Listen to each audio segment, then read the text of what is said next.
আসসালামু আলাইকুম, সবাই কেমন আছেন? আশা করি সবাই ভালো আছেন। আলহামদুলিল্লাহ আমরা ভালো। তারপরে হাজার কষ্ট থাকলেও নাকি আলহামদুলিল্লাহ বলতে হয়। আল্লাহ তাআলা অনেক খুশি হয়। তো সবার আগে তার জন্য আলহামদুলিল্লাহ বলে আসলে আজকে আমার শরীরটা কিন্তু প্রচন্ড পরিমাণ খারাপ।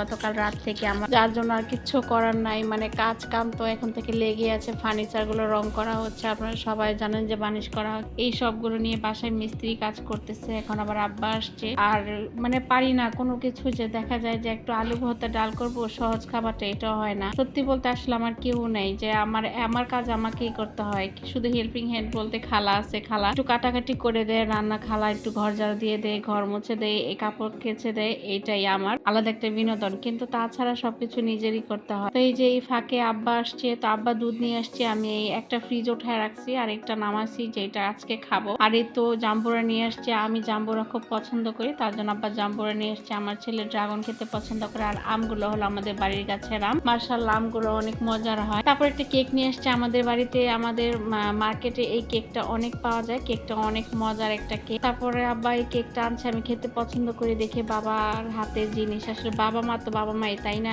সন্তান যেটা খেতে পছন্দ করে সেটাই নিয়ে আসে। তারপর আব্বা এখন জাম্বুরা কাটলো। এটা দেখে আমার বাবা সবসময় একটা কিছু মানে নিয়ে এসে আগে আমাকে একটু খাওয়াবে, মানে যে করেই হোক না কেন সেইটা কাটবে, কেটে বলবে যে মা এটা কাটো, একটু খেয়ে দেখো তো কেমন হয়। যে কোনো জিনিস আব্বা সবসময় ছোট কাল থেকে, মানে এটাই হয়তো বাবা মার একটা ভালোবাসা। আব্বা জাম্বুরাটা কেটে দিল, এটা আব্বা ছিলে দিবে, একটু পর আমরাই খাবো। তো আব্বা বলছে আব্বা ছিলে দেয়। আব্বা ছিলতে সারি, তো আমি এ ফাঁকে আসছি আপনাদের কিছু রঙের সাথে পরিচয় করাই দিতে। এই যে এটা হলো জিনো, তারপরে এটা হলো গিয়ে এলামাটি চক পাউডার, আর থিনার, আর এটা একটা কেমিক্যাল, এটাও হলো স্প্রে। তো এগুলো দিয়ে এরা মূলত কালার গুলা করে। তো এই কালার গুলো করে একটু আগে আপনার কতদিন আগে আপনারা দেখেছিলেন যে পুডিং করার পর সেই পুডিংটাকে সুন্দর করে ফিনিশিং করে, তারপর সেটাকে আলাদা কাপড় দিয়ে এটা মোছার পরে এই যে এরকম করে কালার করে, যে এই জায়গাটুকু একটা করে কালার দিয়ে তারপরে এরকম করে গুলিয়ে জায়গায় জায়গায় সেটাকে আবার একটু করে ভরিয়ে দেয়। যেখানে পুডিংটা সাদা থাকে সেখানে একটু পুডিংটা এইভাবে দিয়ে দেয়। তো এদের দিয়ে আসলে এই কাজগুলো করতেছে,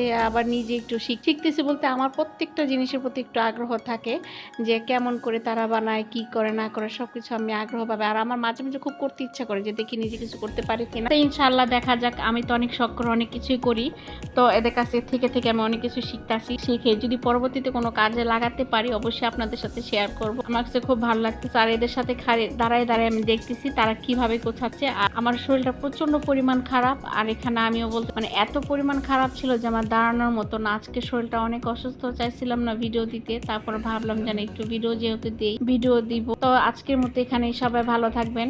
নেক্সট ভিডিওতে দেখা হবে। আমাদের ফার্নিচার গুলো দেখে নেবেন। আল্লাহ হাফেজ।